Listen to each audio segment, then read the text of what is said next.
This podcast is a member of the Place to Be Nation family. Visit us at placetobenation.com, the only place to be in your pop culture world. You are listening to Lucha Afterground. Hey everybody, welcome to Lucha Afterground, the world premiere. World's premiere? World's premiere. Yeah. Lucha Underground after show. My name is Max, and always I am joined by Travis. How's everybody doing? I'm doing great. Good. How you feeling after our debut episode on the Place to Be Nation last? I think it was great. I think it was a great start. I think people got a feel for what we are, how we do things over here. Mm-hmm. I think we were a little slow off the top to getting into stuff. So I think we should try and move forward. Yeah. Okay. Yeah. Go right into news and notes. Don't let me hold you back. All right. So news and notes. Probably the biggest thing that happened this week was that it's confirmed that Lucha Underground is now going to be broadcasting on Samurai TV in Japan. Yes. So starting, they're going to start broadcasting season 1, episode 1 in early October. And now in Japan, they don't have reruns. Reruns is not a thing that happens. Interesting. Yeah, so if you're able to get Samurai TV, then you'd be able to watch the show every week without any repeats. So it'd be interesting to see if they get any sort of extra traction over there. Well, it does look like AAA is going to do a show in Japan soon. Yeah. So that's pretty cool. I discovered that while searching for Phoenix's t-shirt. Yeah, so I was doing the same. Okay. Still no I luck. came up empty. Yeah. Yep. Still came up empty. We're still looking, believers. Help us out. That's right. Oh, and Chavo Guerrero also did a extended interview on JR's podcast this week, and not very many notable things to come out of it. It didn't sound like JR was going to be making a cameo. Spoiler: we had predicted that last time, and it does not sound like there were no cameos this. That's right. Episode 2 here. That's right. So, anyways, we'll see how it goes. Imagine if it's just Honky Tonk Man. That would be the shits. Like, why would you do that? Maybe he'll come back. Maybe he's a reoccurring character. Yeah, that'd be great. Yeah. That works. You never know. Anything else you wanted to discuss? No, I'm good to go. Good job on the Twitter this week. Thank you. Thanks for your responses out there. You guys with some passionate Lucha Underground fans. Absolutely. It's good to hear from you. Keep talking to us. That's for sure. All right. Would you want to start us off here? You got it. Lucha Underground, Season 3, Episode 2. Starts with a recap, starting with Dario and his being sent to prison and getting out of prison. And we see Mascarita, Sagrada, and Famous B in their story with the turn. And then finally setting up Killshot and Marty, the Weapons of Mass Destruction match. Do you want to... Before we get into this, what do you think of this episode? Overall? Yeah. Oh, man. Well, I have mixed reviews. I think the matches, the first 2 matches were fine. Yeah. Final match, I thought was an incredible match, brutally violent, a little stomach churning for me at times, to be honest. Some unprotected hair shots and things like that. Yep. But I would have to say I had some issues with the commentary team. Yeah, yeah, that too, and a couple other things. I think we saw in this episode some of the very best of Lucha Underground, and some of the very worst. Yeah. Yep, I would agree with that. First time I watched it, I was really kind of busting, but I watched it again and looked through it closer. There's a lot of cringe. This is not an episode to start casual fans on. At all. This is really something for the people who have been following intently. And I think from that standpoint, from like a fanboy kind of getting into the mythology kind of thing, I was way into that. But then I started thinking about like, man, if you were just trying to start now, forget about it. Well, I think it's okay. Like they do one thing they do that other shows don't do is they have that nice little recap off the top. Like here's you know some backstory, some context for these things. But here's what I'm saying: in the very first scene, when it starts with the cops in Vasquez's office, it says underneath it, "After Ultima Lucha Dos Part 2." Yeah. If you're seeing that, okay, wait a second. So it's 2, but there's a second part to it. Are they just repeating the? I found they do a lot of jumping around in the timeline in this episode, and I remember watching it being like, "This is crazy." Because we're going back in time, but we're never going back in time to the same period. You know what I mean? So if you had like one moment in the timeline that you kept on tripping back to see what was going on in that small moment, then I think it'd be easier to follow. But they actually go back to all these different weird moments. Yeah. It's very weird. Yeah, tricky. You're asking a lot of your audience. Yeah. And so this was where we see Captain Vasquez with Joey Ryan. And oh, wait. You can't skip over the best part about this whole episode, which was the lead-in music to the cops. Yeah.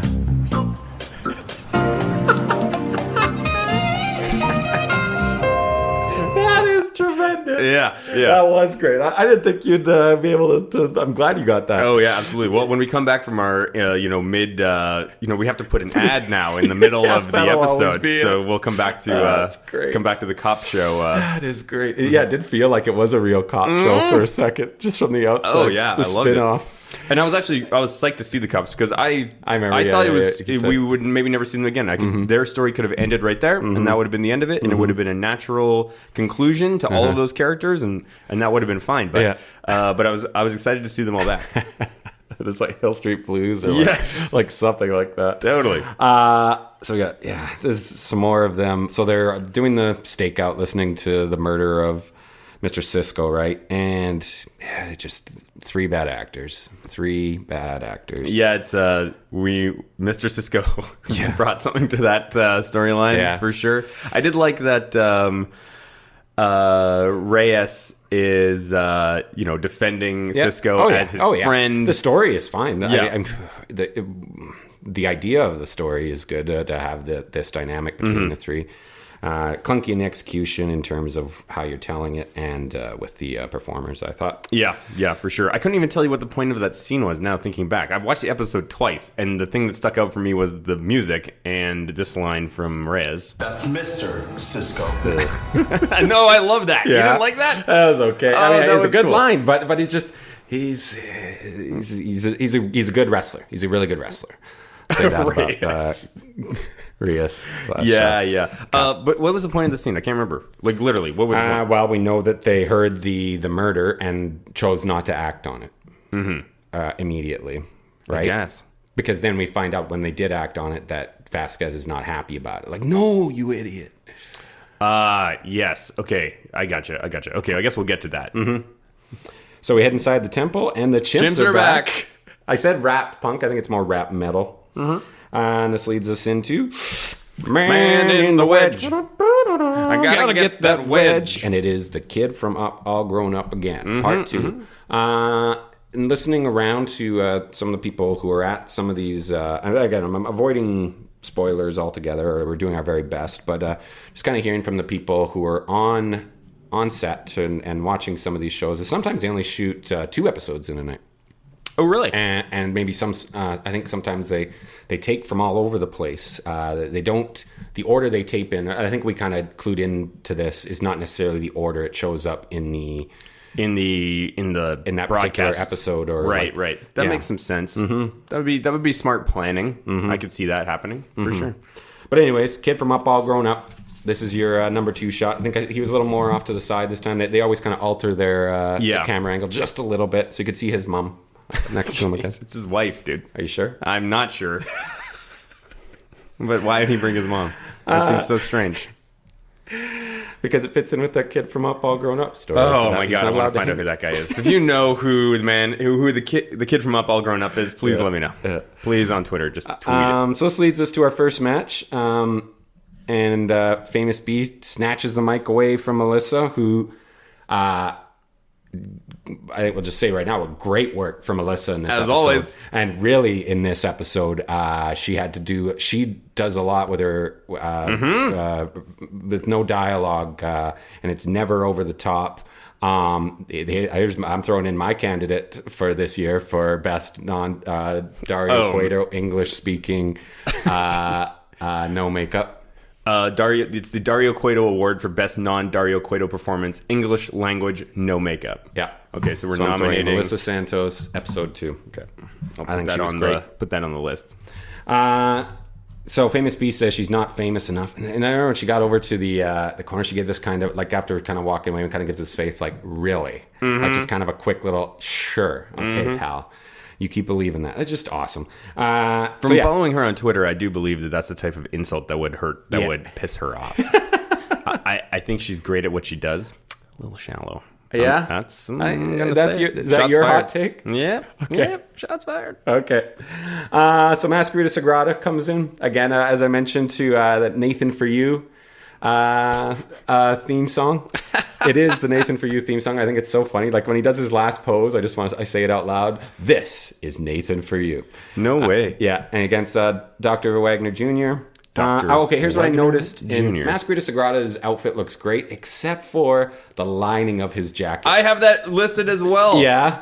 His cape looks like a child's blanket. It Yes. might actually be I think on so. purpose. It may be. This guy's a legend. We know it is. We've seen him work, and we know from looking at his career. But this makes him look like, I thought he looked like somebody who does like kids' birthday parties with that stuff underneath. Oh, you think so? It definitely looks like kids' fabric from Michaels or something. Like, I bet you if we zoomed in, it's all yellow and it's got like green and orange blotches, and they look like they're dinosaurs. I think they're sombreros. Yeah. I don't know if that was the right That may have not been the right thing for me to say. I would like to apologize for that. That was, I don't know where that came from. I don't know if you guys know this, but Max is obsessed with race. There was that early kind of, with Dr. Wagner Jr. did this little kind of, just before the match started, with kind of like he's pretending to grab his head and bounce it and then kick it. And the way that Sagrada kind of reacts, like, Jesus Christ, are you serious? Yeah, I did like that a lot. Yeah. Quick squash off of the Michinoku driver. I thought the post match was really funny with Brenda being like, he's dead. Yeah, and then just the kind famous B checking and kind of look with a somber look at Dr. Wagner's face after checking with the stethoscope. Yeah, that was cool. Yeah. What do you think about listen, when Famous B was representing Mascarita Sagrada, I loved the little bits of flair on his suit to match Sagrada's like color schemes. I feel like they've gone a little overboard with Wagner Dr. Jr. Wagner Jr. Yeah, hey, like, he's got a great look though in ring. I thought his mask and ensemble was really, really good. Well, yeah, he looks good. Yeah, he's got that classic style. Nothing too ridiculous. Yeah, it has nothing to do with Famous medicine. B. Yes, or why is your name Wagner Jr.? It makes no sense to me. It's just... I know. Yeah. It requires some like lucha history learning. Yeah, for sure. That we do not have. I prefer to not know. I kind of do too. Yeah, I like being ignorant about this. I never want to know. Yeah. So overall, you're okay with that match? A quick... yeah, sure. Yeah, I mean, totally obviously fine. we want... I don't know if we're going to get a happy... Are we going to get a happy moment? Is we're going to get something from Mascarita Sagrada? I hope so. I hope this isn't the end of that story. It can't be, because we had... Because this match happened in... did this not... No, it didn't happen. No. So is this... Is this moment the end of Famous the B Famous B Mascarita Sagrada storyline? I hope not. Yeah, I know. That's ridiculous. We'll see what happens in Wagner's next match, because if Dr. Wagner Jr. goes through his next match and Mascarita Sagrada is nowhere to be seen, it's over. They've moved on. But I want to see Pimpinella come back. Yeah. I would love to see that. Yeah, get Pimpinella and Mascarita Sagrada somehow messing with Wagner Jr. Wagner Jr. MD. So we'll see. Next segment. Right away, the title card reads, Max, a millennia ago. Yes, totally. I was pretty excited for this. Good. Okay, good. And we see, so we're inside, looks like someone's passing away, some like old chief, looks like kind of thing, and passing something on to his granddaughter, saying that we're involved in the fight against the gods, and he shows the amulet, which is the name of this episode. It's the Piedra Immortal. Yeah. Pretty cool. Yeah, it was good. This was a good scene. This is kind of here's the kind of the great kind of mythology stuff that we were able to kind of dig into here. That's really giving us a look at the bigger picture. Let me ask you a question. When he handed over the medallion to the girl, when they cut to who was holding it next, or they cut, I don't know if when they cut to Vasquez holding it. Yeah. I was shocked because I thought this was sort of an explanation about Katrina. It was going in that direction. Yeah. I had never in a million years expected Cortez Vasquez to be rooped into it. Me neither. No, She that was seemed pretty like cool. such a tertiary character. Yep. Yeah. It was good that they worked her in for sure. It definitely shows that they've got long-term plans here. And so from there, and then it cuts to Ultimate Lucha 3, the night of Ultima Lucha 3 Part 3. No, Ultima Lucha 2. Dos. Ultima Lucha Dos Part 3, pardon me. And Vasquez suspends Cortez because he's announced that they've... Yeah, this didn't make any sense to me. Why was Reyes? Because he was Cortez when he was undercover, but he's Reyes. He's Officer Reyes now. Yeah. Why was Reyes suspended? Because he acted outside of what the chief's jurisdiction or what he was supposed to do. What do you mean? Like nobody asked you to arrest him. He didn't arrest anybody. Well, he made the call to get those guys. He's like, didn't he come in and say, "Look, it's happening right now. I got they're gonna right after Ultima Lucha Dos No, because I ends." thought that the tape got leaked or something of Cortez really? or Is that what he Mr. said? Cisco being murdered. Yeah, see, it's just so convoluted that it's hard to pin down. Yeah. It really made no sense. Yeah. I don't. The scene didn't really need to exist for me. Because later it could have existed in a different way where it was just like, I got him, we got him. He's like, no, I didn't want you to get him. Listen, if we went back and watched it a third time, maybe we could plot it on a chart exactly what all these cop scenes are supposed to mean and exactly what happened. At the end of the day, it doesn't really matter. No. I think they were just trying to show that. Okay, so here are the beats that I take away from the cop scenes. One, okay, so Vasquez is obviously invested in digging deep into Dario's like ring because fight ring because of the amulet thing. So she's more concerned about the amulet than she's concerned about law and justice and whatever. But this is she has to work in the law and justice guys in order to get closer to resolving the amulet issues. Yeah, so it's a complicated setup, and I'd have to say they didn't do a great job of communicating it and living within it because the whole thing was just a big head scratch for me. Okay, we'll name it down to three things that what we got out of it in this clunky way. One, Vasquez is more attached to the mythology than we would have believed. Absolutely. Two, Joey Ryan is being a double agent. Yes. And Castro is choosing to stay on her side. Yes. Now, we don't know if I'll say that Vasquez was quite upset with Cortez. With Reyes. Oh my God, all these names. You're right every time. Yeah, with Reyes. So she seems to have some sort of sinister, like she snapped a little bit. Maybe, yeah. She got a little upset, so she could, she might not be as wholesome as she. Sure. As she's been. Yeah, it's a good point. Yeah, we'll see. I've written down here, lots of stuff happens in this episode. Let's just take a break here to talk about good idea. a couple of one addition to the soundboard that I don't know when we were ever going to find a way to weave it in, but I want to debut it this episode. All right, so I'm just going to play it without context. Now, all of you, tighten up your buttholes. God, I think it's just before we drop a hot take. A hot take. Every time we got a hot take, it's like, everybody. Okay, I like it because that puts a lot of pressure on us. We're gonna have to be a little bit more. We're gonna have to be we're gonna be self-aware. Yeah. So listen for that, guys. This is what we're gonna play when hot takes. Tell us what you think. Now, all of you, tighten up your buttholes. The greatest Dario quote It's pretty good. I also have this one that I don't know. I don't know if we're gonna use it for anything. Brutal. Yeah, we'll see. Maybe I was thinking about it as a replacement for Snug, but we have so many happy memories. We have so many. For me, it is a happy memory of Snug. Oh, it's its own language. It's its own language. So let's get into this next match. Okay. Argenis versus Mil Muertes, the god, the base god, Mil Muertes. William Muertes. Bill Muertes. William Muertes. Bill Muertes. My name's Bill Muertes. I'm in insurance. It was cool. It was so cool. I don't know if you noticed this, but when led by when Melissa says led by Katrina, and you can see the crowd start to stir because they know he's coming. I did notice that. Yeah, that's so cool. Yeah, and then they cut it there. We didn't get to see his full entrance, but the audience was definitely psyched. Yeah, because he's the man. He has such a presence. I think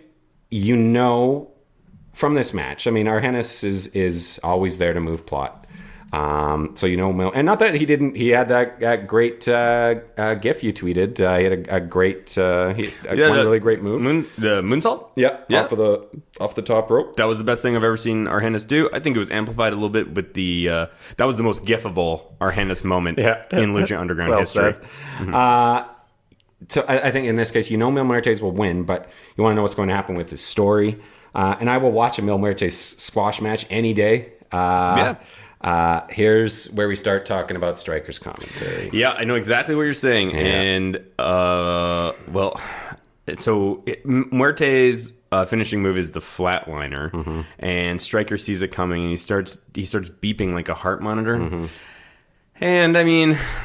this type of thing comes up in Lucha Underground, maybe one an episode or one every 2 episodes, something like this. Some just egregiously distracting commentary moment. Yeah. And I would have been fine if this was the only thing in this episode, it would have been okay. Yeah. We would have moved on. I may not even made a note about it. Yeah, we might have made a quick little comment. We could have said, "Hey, strike one. Not everybody rolls." Because I'll tell you, right at the beginning when we saw the man in the wedge and we saw the two of them, and they had that little cut with the karate chop. I'm like, hey, these guys look like they're clicking today, and maybe they're taking themselves a little less seriously. We saw some of that quick Johnny Saint conversation from the previous week. We thought, hey, maybe they are. It's going to get better. Mm-hmm. You know what has just occurred to me in this moment? Now, I love Man in the Wedge. Yes. You know that about me. Yeah. I think it's the only thing we have ever contributed to wrestling analysis. Yes. However, could we not just as easily use Striker and Vampiro's clothing? No, because I think they do change it every episode. He didn't have that burgundy kind of bomber jacket that he had on, or like a silk jacket that he had on today. He didn't have that on the first episode. Okay, I'll take your word for it. Yeah. Because they do make it. They do want it. I don't want anybody to be able to punch holes through Man in the Wedge. Unless it's us. Damn it. So after that, whatever Striker's saying, he wins. Puma shows up and nails Mil Muertes with some great stuff between the two. Excited to see this feud again. The Argenis Mil Muertes feud. Prince Puma and Mil Muertes. His elbow off the top was, amazing. Stiff. Yeah. Oh, good. It was just, he was completely horizontal when he was flying through the air. This guy. Ricochet. Prince Puma. So good. The best. Mm-hmm. The best. I've probably said that about a half dozen wrestlers while we've been doing this, but he is up there. Yeah. So a quick little... One thing that Striker said here, or maybe it was Vampiro, is that this is after the Muerte Puma scuffle, that Lucha Underground's biggest rivalry has been reignited. But who would you say is Lucha Underground's biggest rivalry? Pentagon and Vampiro? Okay. Certainly but they haven't been rivals for this entire time. Mil Muertes and Phoenix. Yes! Yeah. That is the biggest rivalry. Yeah. Not Puma and Muertes. I guess we're forgetting about, they had legendary matches in season 1, right? Sure. Yeah. I think that's more of what he was kind of getting to. Hey, look. I think the hyperbole from the announcers is the least of their problems. Yeah. I'm with you. So next scene, Dario Cueto in hit. Okay, here is again the best of Lucha Underground. The music playing while this actor who plays Dario Cueto is walking around this office was so good. Yeah. This is why the award is called the Dario Cueto Award for Best Non-Dario. He didn't even say a word. He just walked around. And it was riveting. It was. It was great. It seemed like everything. He was checking on everything, and everything mattered in that room. It made me think, what is he going to finish on here? What did he finish on? The ledger? Joey Ryan. Oh, Joey Ryan. He was about to open his looked like address book. Yeah. And Joey Ryan shows up, just quickly kind of kills the energy a little bit. I mean, I didn't really get why Joey Ryan just suddenly appears. How come he's able to beat Katrina? He's got all this stealth. I'm like, I don't know about that. Yeah, I guess it implies that he sneaked in. Maybe he didn't want people to see him. Sure. Which makes sense if he's going to present himself as this double agent. So he sells out Cortez, goes for the handshake, but Reyes gives Cortez, Reyes. We need to pick one. It's all right. I know it's all right, but think about he called him Cortez to Dario because that's how Dario knows him. Oh, that's right. He doesn't know Reyes from a can of paint. Oh man. Dario in this scene turns around. He's like, you got some real. Oh yeah. Well, they talk about his balls, but the Joey Ryan is like, oh, I come in peace or something, and Cueto says, oh, you don't look friendly, and he's like, I'm like, actually, Joey Ryan does look friendly. He looks like a friendly guy, if you ask me. There's nothing about him that seems intimidating at all. Sleazy, but that's not. Yeah. I think that's friendly. Are sleazy people not friendly? But not in a way you're not to the positive. Hold on a second. Now, all of you, I got a hot take for you, Trav. Your buttholes. Okay, sleazy people are friendly. There's my hot take. Yeah, you're not wrong. You're not wrong. Disingenuous, for sure. But friendly. Friendly's got to be part of you'd think a sleazy person. That's got to be number one thing on your list. That's got to be friendly. You're going to be sleazy. Oh, goodness me. He says something about child support. He's got child support. Yeah, I like that. I hope his kids show up at some point. That would be great if his kids show up on the side. Okay, you know what? We should take a break here. Are we done with Joey Ryan? And anything else you want to say about Joey Ryan? And no, I mean there was one quick. The main part of this episode was the match that we're going to get through. There is just one quick little after this scene that we cut back to... which is now. Now it says now. Yeah, exactly. So we'll just talk about that quickly, and then I think it's time to take a break before we go to that last match. It says Reyes is returning to join the cop, to join her. He's like, I'm on your side. So maybe he understands. Who cares? Yeah, Who cares? Exactly. And so she says he's going back to the temple. Yeah. Here's what I hope... that he doesn't go back to the temple as Cortez. She's got to be smart enough. I mean, he should put something on and take on a new character. I think maybe a mask. Yes. Yeah. That would be cool. I think that's... But then we would lose the tension because before we would have in last season we'd have the cops being there. We knew that they were cops. I know. Dario did not. Yeah. So now with the double agent stuff, if you flip it around, now you have that tension between Cortez thinks he's still undercover, but Dario knows he's not. So that's kind of cool. Yeah. Actually, I also really liked how you have by having these two scenes back to back, you're showing like how the parallels between the two relationships, right? So you've got Dario, who was in his office behind his desk talking with Joey Ryan, the police officer. Then you flip over, Vasquez in an office behind her desk with the nameplate, and Reyes. Reyes is there. So you're creating this like dichotomy. It's like it's pretty cool. It is like man. Like some of the screenwriting is pretty slick, and some of it's just like you're trying to do too much, like Tarantino wise, and trying to jump around and the time skipping stuff. All the stuff with the cops and the time skipping was pretty. It was confusing. It was confusing, not clear. And like I said, in that scene before, when you're seeing it, like that felt like out of a Rodriguez film or out of a Tarantino film. The music walking really around. compounded it. Yeah, and just his the lighting, everything in that, like that was great. But then it's really kind of these two little vignettes really showed how up and down this episode was. Yeah, I'd say so for sure. All right, okay, let's take a break. Here's some words from Place to Be Nation. There you go. Promotional consideration paid for by the following. Voice of Ring of Honor's Kevin Kelly here. I want to make sure you're subscribed to all of our great feeds here at Place to Be Nation. Just head to iTunes today and search and subscribe to the Place to Be podcast feed, the PWO PTBN feed, PTBN Pop, and of course the Kevin Kelly Show feed, which includes the full archives of my podcast. Some really great stuff. Subscribe, listen, and then rate us and leave feedback today. Thanks for being a fan of professional wrestling. More importantly, thanks for being a fan and supporter of the Place to Be Nation. Place to Be Nation's JT Rosero here. In addition to the archives of The Kevin Kelly Show, we have a ton of great podcasts available to you on iTunes, Stitcher, Google Play, and PlaceToBeNation.com. And we now offer them to you on 2 great feeds. On the Place to Be podcast feed, you can check out Scott Criscolo and me on the Mothership, the Place to Be podcast, with our famous Vintage Vault pay-per-view reviews. PTBN also covers current day wrestling with clotheslines and headlines, main event, Mission Indie Possible, in our monthly pay-per-view reaction shows with immediate feedback on WWE, NXT, and Ring of Honor Super shows. Relive wrestling's past with our monthly pay-per-view rewind series led by Ben Morse, and the Dangerous Alliance Wrestling podcast as we dive into various subjects in the form of exercises and games. All of this in addition to Scott Keith's Podcast of Doom, which includes discussions on questions from listeners, as well as current day and old school wrestling.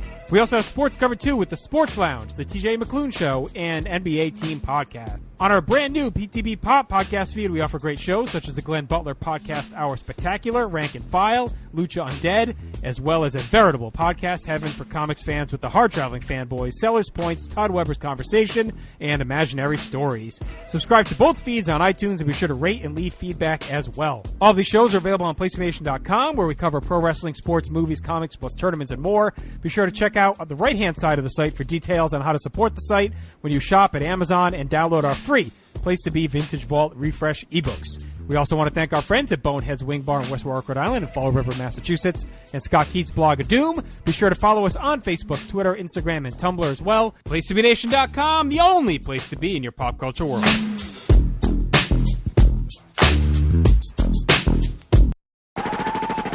This is Parv, and I'm here to tell you to listen and subscribe to the Pro Wrestling Only Place to Be Nation podcast network. That's the PWO PTBN podcast network, where you'll find a ton of in-depth shows done by hardcore fans. We've got Chris Zellner's 1-2 punch of Exile on Bad Street, and with David Bickenspan, a smash hit Between the Sheets.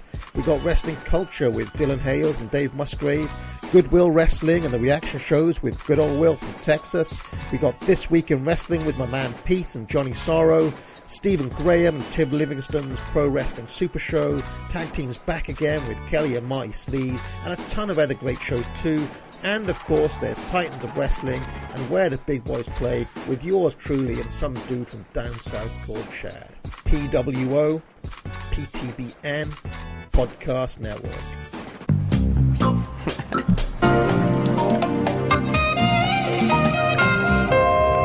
I'm going to use that all the time. It's so perfect. It is. I love that they nailed it down for that. You nailed it down for that. That's great. We're back. So here for the next match, which was the 2/3 of this episode was this match. Felt like it. It was long. It's the Weapons of Mass Destruction match with Marty the Moth versus Killshot. So what makes this... So we talked about the last episode that I didn't understand what was going to be the difference between this and just like Anything Goes match. And it appears that the only thing that defined this as the Weapons of Mass Destruction was it was like war themed.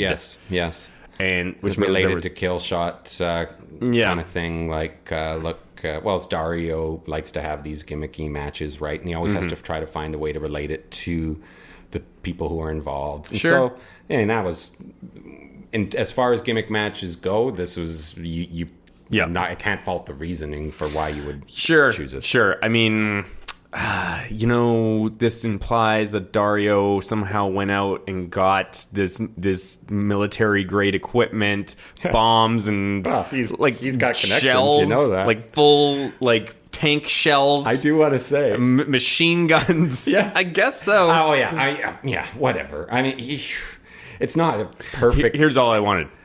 Here's all I wanted. Give me a 10-second clip for on YouTube. You don't have to weave it into the episode. You can put it on YouTube, and it's just like somebody showing up and be like, "Hey, look what fell off the truck" or something, and he opens up a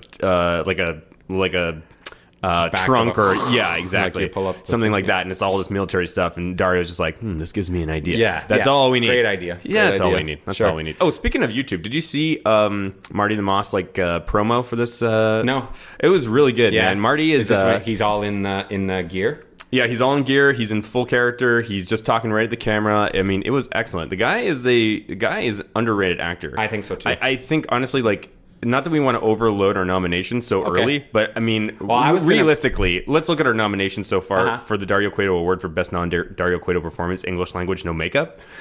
Honky Tonk Man said like 6 words. Melissa said virtually nothing. Yeah. But that doesn't matter. How can we not have Marty the Moth on here at this point? Okay. Yeah. Yeah. I think it's great. I was going to nominate him for his gear for this. Okay, I like. Best non-Drago gear. Because, as you guys know, I believe Drago just he wore this gear once that he's always kind of stuck with. Oh, Drago? Yeah. No. What? No, sorry, you're mistaken. I thought that's why we just like his one gear, one set of gear that he always wears, just the one. Right? Listen, that's a fair assumption, but it's not. Actually, he's worn several variations of the gear. It's all the same gear, but the color changes every time. For real? Yeah. Because at first it was blue, which he wore for most of season 1. Yeah. And then he had one special match where he wore red gear. Ooh. Yeah. It was actually great. I wouldn't mind seeing that come back. And then after that, he came back and he was wearing the black gear, which we see a lot of. Which has sort of become his standard gear. Yeah, which you would associate with dragons. Yeah, but that's not all. What? No, yes, he still came back. He came back with white gear. Yeah, sort of like a white-blue number. And then it's unconfirmed. We need a better angle, but I believe he even showed up one more time wearing sort of like a lavender white blue sort of underwater crystal warrior style Drago outfit. Okay. It's pretty dope. So he's had more than one. About 5. Okay. About 5. Yes. Okay. Maybe 4. It's hard to tell. Okay. So based on that, we give away an award for the best non-Drago gear, and I loved Marty's gear walking into the and that's what he was. Today. Yeah, he was doing the full gear in his YouTube promos. It's like that full metal jacket, kind of a little bit of Martin Sheen when he takes out Marlon Brando at the end of Apocalypse Now. There you go. It was really good. I want to say again, I'm not going to. I mean, I'll never get tired of talking about Melissa, but she had a great little chuckle after saying "weapons of mass destruction" match. I know. I almost giffed that. It was so subtle. I was like, I don't know how we can use that. I know, and without sound, it doesn't. It's just kind of. I just think it's super endearing. So this is the closest she's ever gotten into being in a match. Yeah. Although I guess she almost had her arm broken. That's right. But that was post match. I thought that was great that even Killshot right away cuts Marty's entrance. Yeah. And they go up to the turret gun, pardon me, that's up on the roof there. And so right after Killshot hits Marty in the head, you can tell this is where he's about to get busted open because he went straight to the little sandbags there, and you can tell that's where they. Oh, really? I was going to ask you if it was the hard way or if it was an accident or if it was done for sure. That's, you watch it again. I think you might even be able to see the razor blade. No way. I think so. I think you could look closer. Hey, believers, if you think you can spot it, show us. Absolutely. Throw it up to us on Twitter or wherever. So they go. At what point? Okay, how do you want to approach this? Because the match was great. I know. I'm not. But I'm not going to go over every little thing because it was long. It was long. No, I'm not. I mean, I'm not. I'm just because the elephant in the room is the commentary here. Oh yeah. So yeah. So we'll just say it now. Like so Stryker made a decision, a conscious decision, the same way he made a conscious decision to do that flatliner thing at the end. But this was an extended decision to have war metaphors throughout. And they just got worse and worse, and were reaching and very forced, distracting at times. Made me question my own knowledge of like foreign policy. Yes, the refugee line was so dumb. Oh, I can remember. So dumb, and well, that's the thing. Is like poor taste. If all of them were like really poignant, or if they were really if they were. Making some sort of point or emphasizing what was going on in the match, then okay, sure, like I can be won over with that type of thing. But the fact that all of them were just felt so random, had wildly varying degrees of quality and like proper connection to what he was talking about. I know. Here, this sums it up. Boutros, golly. Yeah, there was no point for that. No, it offered nothing. No, it took away from the performance of the wrestlers, which was great. This was like I think we can both say Marty and Killshot's best match. Both of them. One of the. Would you go top 10 all time Lucha Underground matches? Yeah. I'd go top 10. Absolutely. I'd go top 10 for sure. Absolutely. Yeah. So, yeah, and I don't want to talk about Striker again. Can we agree for the rest of this match? Yeah. Okay, well, there's two quick things I want to mention. So one, Vampiro. So to demonstrate how to do it right, okay, I think very early in the match, before Marty ever gets cut, Vampiro actually brings up that PTSD. Killshot, what it might have. Killshot? Was it Marty or Killshot? Marty. I don't know. Okay. Marty. Anyways, he brings it up. It's war-related, sure, but it is actually, it gives you an insight into the character. It's not clever. It's just, it's on theme. It's thematic. And they don't dwell on it, and they move on. It's not like, hey, it's not a pat on the back to the announcers of how clever they are. For me, that worked. Everything else that was going on here with Striker stuff, I mean, even if he just did it half of the amount that he did it, I would have been fine. But it was just way, way, way too much. Yeah. Like, that is, to me, just sums up everything that's wrong with it. Yeah. The biggest one is this, for a keen and probably maybe overly sensitive fan. I don't know. We'll see. Well, I'm curious to know what you think about this. I didn't even notice it the first time it happened, but when I watched the episode a second time, near the end, Marty is sort of like taunting Melissa, and Stryker makes reference to it, and he's like, Marty taking time to taunt Melissa, and he mentions something about the spoils of war. Like, Melissa is like potentially the spoils of war. I know. And it was just like, I don't think it was intended in anything. I think it was just literally Stryker has a list of like war shit in front of him, and he's just going down the list like check, and he just had no clue how that might be interpreted. But man, like, not smart. I cannot believe that whoever is responsible for like okaying this stuff before it goes to broadcast like didn't catch that. I think it was very poor decision. Very poor decision. You know, Kevin, our old friend Kevin Banner, still in hospital in Thunder Bay. He sent us this article that had been written by this guy who basically just went off. Was so turned off by that comment by Matt Stryker that he's basically saying that's the end of he basically is ending his relationship with Lucha Underground. That's. I think it's a little overly sensitive. I give Stryker the benefit of the doubt that he's not implying that somehow that it would be okay for like Marty to have his way with Melissa because he won a wrestling match. But at the same time, it's like they just make themselves. To use a war reference here, when you say stuff like that, when you allow stuff like that to go to air, you put a target on your back, right? Yeah, and it allows for the internet white knights of the world just to to rally their wagons and then try to take you up. Yeah, so a real epic fail, a real mistake. Welcome to Slam Town, you pasty string bean. I don't know. I'm glad you found a reason for that. Yeah, I was searching. Yeah, so this match goes into the crowd through the announce table. Then we see Killshot throw a chair at Marty's head, hits him right in the head. Yeah, unprotected headshots. Yeah, there was 2 chair shots to the head. Which sucks. I don't mind too much. I know that's terrible for me to say, but when I see it, I cringe.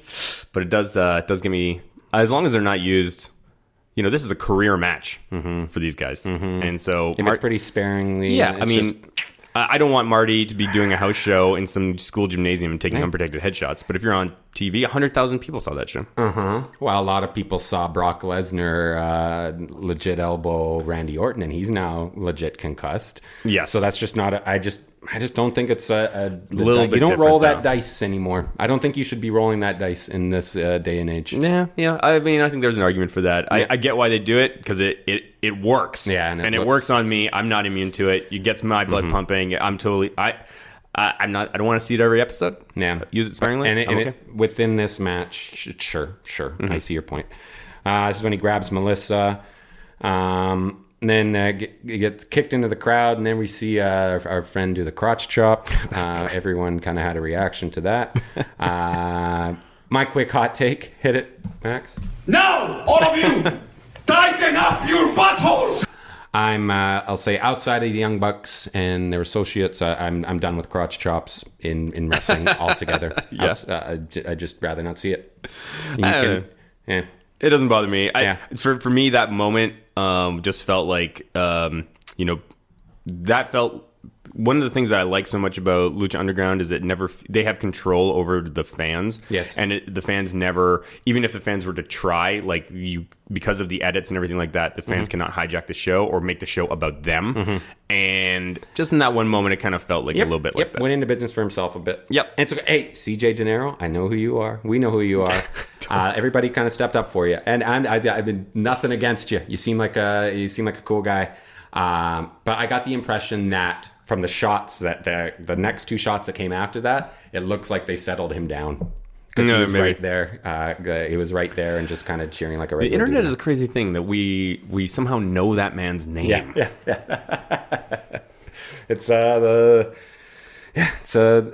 We're in a niche of a niche, my friend. Yeah, no doubt. Right? My God.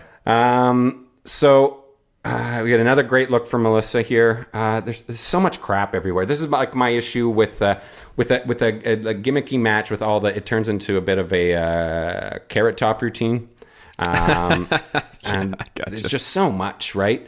And I think maybe some people like that more than others. But it'll be difficult for me to ever give. You could have a perfect match, but if it's something like this, it's going to be tough for me to drop all 5 snowflakes on you. Like even if it is picture perfect or classic or whatever. So how many snowflakes did you drop? I'll tell you, 4.25. Oh, yeah, I went really high on this. I was really. Is this your highest ever? No. It's got to be up there. This is at least your top 3. No, I've done 4.5. I went 4 3/4 on a Phoenix and Muertes match last year. That was my 4 match of the year. Damn. Yeah, Kevin was losing his shit because it's like, how you think this is close to an all-time classic?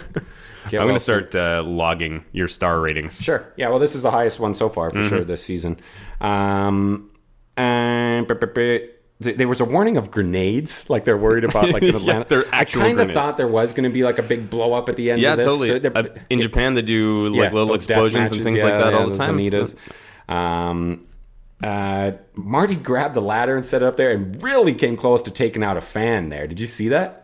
Oh, no, it wasn't a fan. It was a cameraman. Oh, no, he took out a cameraman later. He legit took out a cameraman later. But when he first set up the when it was bridging it from the ring to the... Yes, the guy in the front row was kind of, dude. And they almost hit that fan when, when they threw Killshot or Marty got thrown into some debris, and this one fan was standing behind it. He had to move out of the way, and he just barely got out of the way in time. Exciting stuff. Yeah.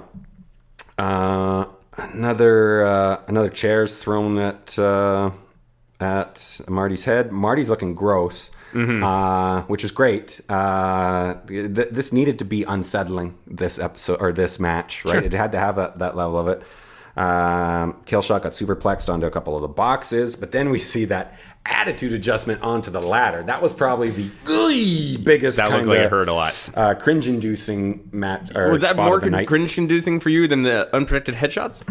Yeah, just because of the way he landed. It looks like he landed on his spine, but only like on half of the. I think that's why. ladder. I think that's why it works because you it doesn't take all the impact of the weight, and then you flip over. Anyways.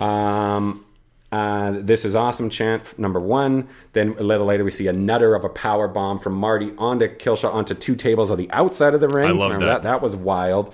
Vamp had to take a walk there and had his hands up the thing. It looked like he was again, and listening to some of the believers, the people who get to go in these matches and people get to know a bit more behind the scenes. It sounds like Vampiro acts as a booking agent for certain matches.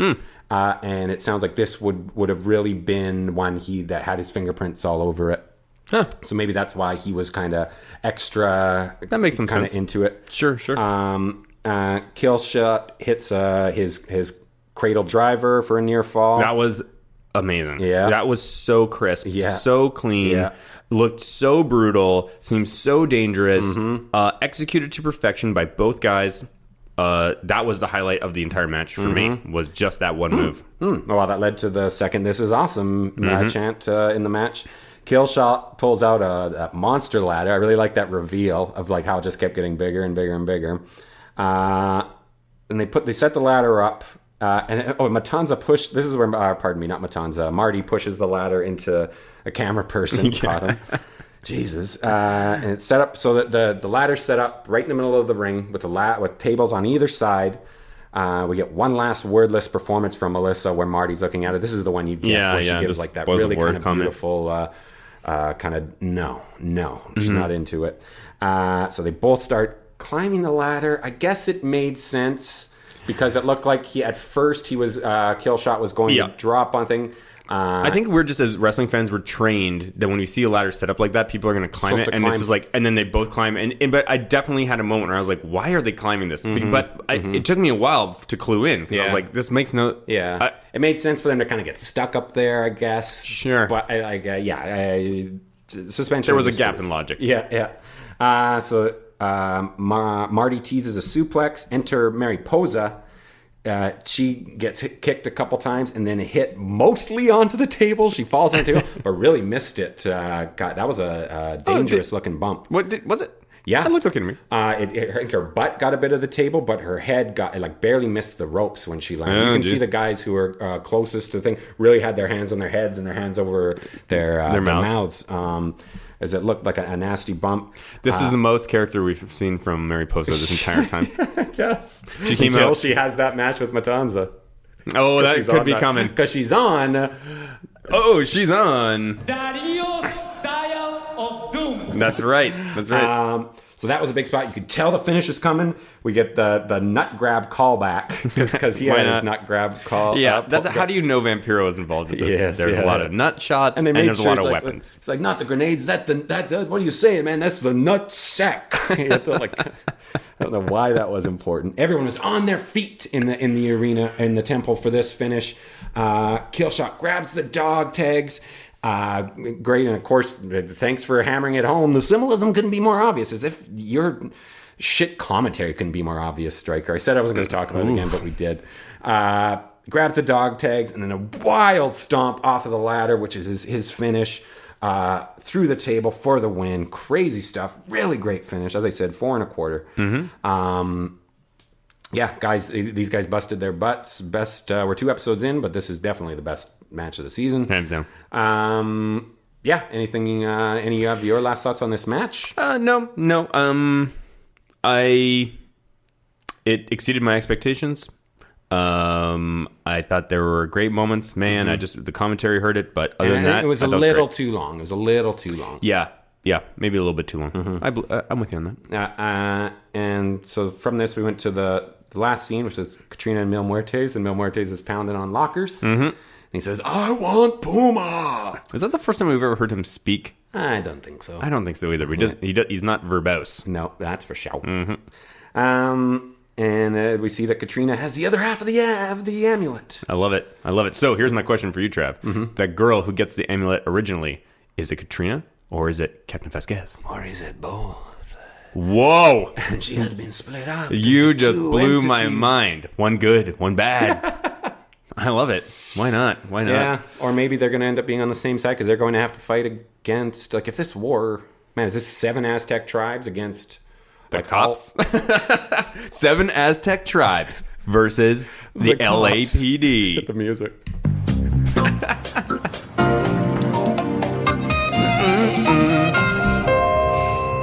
Why not? It sounds like you'd start to hear the typing of the typewriter to show totally. Hell's Kitchen. Yes. Thursday. Oh yeah, I love it.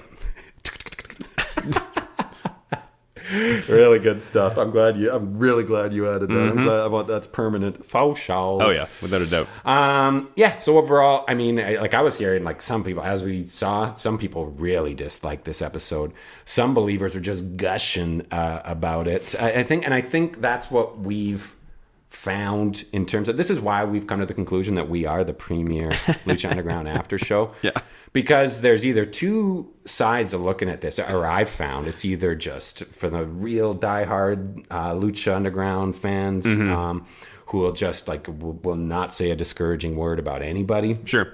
And then there's the hardcore wrestling pundits who are really just miserable in dissecting this stuff and aren't buying into the whole fantasy and comic book element that I think is a big appeal to us. What makes it great? Yeah. So well, we're not going to be. I think we find a good kind of middle ground there. I think so. Yeah, I think so. I think we try. Mm-hmm. We try. Mm-hmm. So I guess for the next episode, did you find the TV guide? I did. Yeah. The Dial of Doom is Dario's Dial of Doom selects an opponent for Matanza. Mm-hmm. Dario Cueto makes an announcement, and the Trios title will be defended. Nice. That's right. That's right. So we'll finally get Aerostar and Drago and Phoenix in action, and I wonder who their opponents will be. I guess the Worldwide Underground would be my guess. Yeah, maybe because they should get a rematch. But they've worked a lot together. I think I can see them kind of getting involved and maybe messing up trying to mess up a finish. Maybe what other Trios teams are there? I think we'll see a new Trios team. Quite possibly. That'd be nice. We have lots of performers have not made an appearance yet. Perhaps a Bengala appearance? Oh my god. That would be tight. Whoa! That was pretty good. That was not a soundboard. That was just like legit out of Travis's mouth. Well done. Well done. I think it would be really cool to get him in studio someday. We could get Bengala in studio. Oh, I went to the AAA website today. As I mentioned, I've been looking for that Phoenix shirt. And I said, well, I should just go right to the AAA website. And did you know, Trav, that they are so lackadaisical about kayfabe that they list their wrestlers as either good guys or bad guys. They'll be like, would you like to take a look at all of our Rudos on this side and take a look at all our Technicos over here? It's actually quite interesting because as of today, a lot of the wrestlers that we know as either good guys or bad guys in AAA are actually different. The opposite. The opposite. I don't know if would this qualify as a spoiler. I'm almost nervous if we take a look at some of these wrestlers and where they might be at. Will that affect, Yeah. I don't know. Maybe we shouldn't do it on air. Maybe we shouldn't do it on air? Oh, well, let's do it on air. Okay, sure. All right. Okay, so a couple of them are... also, how annoying is this? By the way, the AAA website is great. Super fun to explore. Really crisp, really clean, big, bright. But they don't have a merch section. You cannot buy merch. I couldn't find it anywhere. It's crazy. Yeah. Okay, so here we go. For starters, look at this dude. I don't even know how to pronounce him. The Bengala, Technico, thank God. Daga, Rudo. That's good. right. That's right. Drago, Technico, thank God. The performer who is Mil Martes, Rudo. Phoenix, Technico. All of this so far makes sense. Look, Jack Evans, Technico. Technico. They have English language biographies about each of them too. There's Jack Evans. By the way, he's looking clean cut. He's looking crisp. Yeah. Not quite the skid that we saw last episode. Check this out. So he is... something happened, and now this is quote word for word from the AAA website. Jack Evans has remained on the side of justice, a path that has led him to achieve his greatest victories. Alongside Angelico and Australian Suicide, he has developed his abilities to a new level. So that makes sense why his gear kind of matches up with Angelico. Oh, for sure, yeah. Angelico also listed as a Technico. Some other interesting things. Sagrada is a Rudo? No, never happened. I don't want to live in a world where Mascarita Sagrada is a Rudo. Not that these guys have ever appeared in Lucha Underground, but the Psycho Clown Circus, they're all Technicos. Yeah. There is a wrestler in the most terrifying mask named Murder Clown, and he's a good guy. His signature move is the Murder Splash. The kids love Murder Clown. This guy's great too. My 2.5-year-old daughter. It's all Peppa Pig, and Murder Clown. Everything. Pentagon Jr. Rudo, still listed as Pentagon Jr. And this is the big one, the big shocker for me. Sexy Star Rudo. Wild. Sexy Star Rudo. Insane. Listen, this is her biography because I was like, how does this work? You'll also notice that she's dyed her hair brown in this photo. She rejects her Mexican origins. Ooh. Yeah. That'll do it.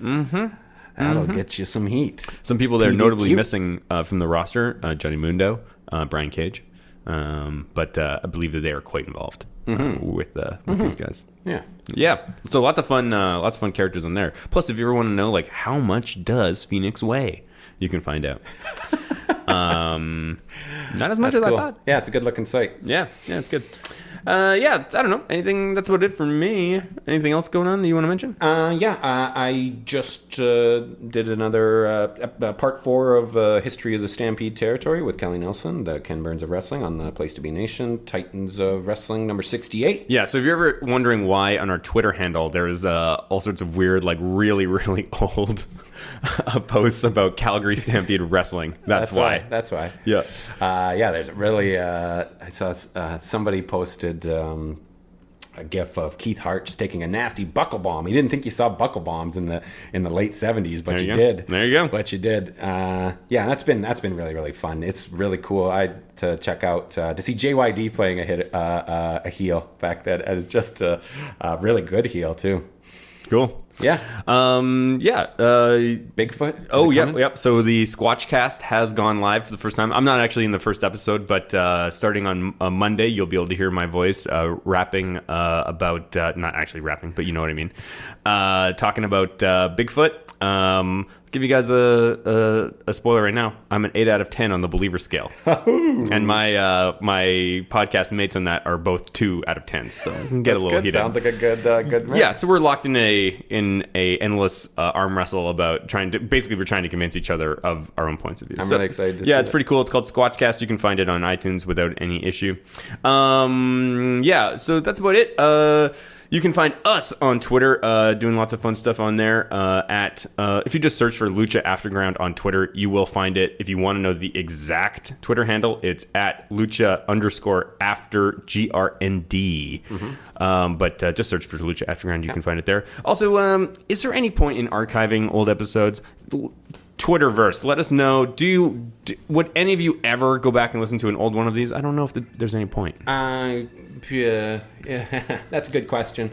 I think now that we are with the good people at Place to Be Nation, they'll be archived going forward with our old episodes. I could throw the last 4 up on YouTube, I guess. Yeah, it might as well. Might as well finish off season 2 on there. But then I think from this point on, our good friends at Place to Be Nation, check them out at placetobenation.com and follow them at Place2 Be Nation on Twitter. It's really cool to be there, as we've said before, and we're getting some great feedback from people in the Lucha Underground community and the Place to Be Nation community, and the pro wrestling community all over. It's really nice. But give us 5-star reviews on iTunes. We need more of those. So that again, for all of you guys who have subscribed to us on our own podcast feed through SoundCloud. Really appreciate your support, but don't forget, you do need to subscribe to the Place to Be podcast. That's the stream where Lucha Afterground will be appearing exclusively starting in just a couple of weeks. So if you haven't already, go to iTunes and search for the Place to Be podcast. It's sort of a white and blue looking logo. Subscribe to us there, and you'll have all our new episodes there on Sundays. We will only be posting to our SoundCloud for probably the next maybe 2 or 3 episodes. So yeah, just make sure you make the switch. Other than that, we'll be here next week. The question is, will you join us?